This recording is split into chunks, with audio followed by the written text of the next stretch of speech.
absolute riot of colour. There would be wall paintings, statues, wall hanging, stained glass, everywhere colour. So this is just to give you an idea of that.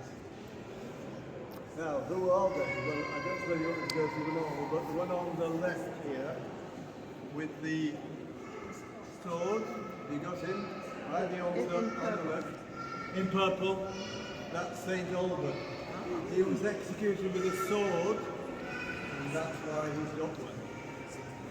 He was executed because he gave shelter to a Christian priest, and the Christian priest was able to escape because he changed cloaks with him.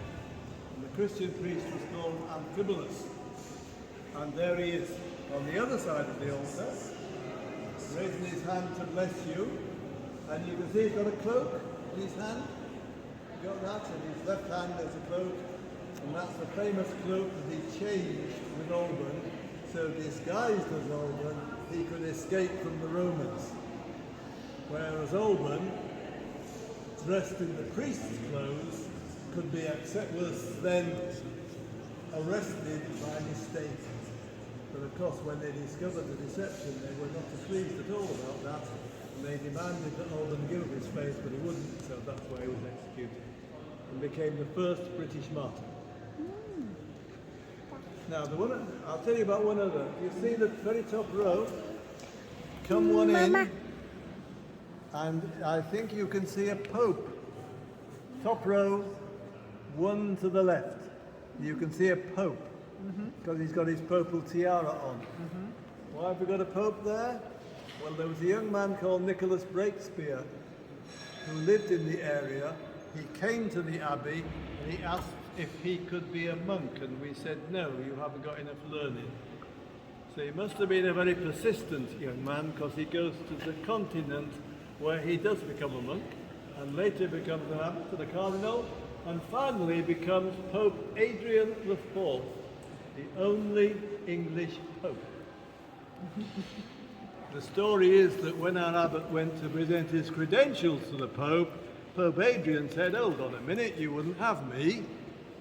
But our abbot, who had been a long time to think about it, said, yes, your holiness, but we knew you were destined for greater things. If you're an abbot, you've got the gift of the gab, you know. Actually, it's probably a story, but what's a fact is that he was very sympathetic to us.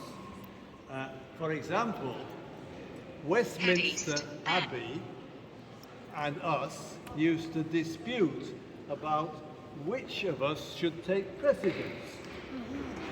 And Pope Adrian said, we should. So when you get to Westminster Abbey next, tell them, just remind them, because sometimes they forget. So, but that shows that he was sympathetic to us.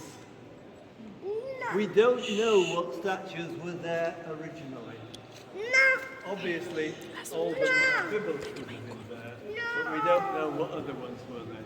Poor old Lord Aldenham, when he came to decide what statues were there, Victorians who thought they knew wrote to him and said, Lord Aldenham, these are the statues you should have on. It's very helpful of them.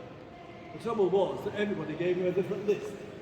So the poor old chap has sleepless nights to decide who the heck he'd put up there. Anyway, ultimately he decided, and there they all are. Does anybody want to know about any of them? That should be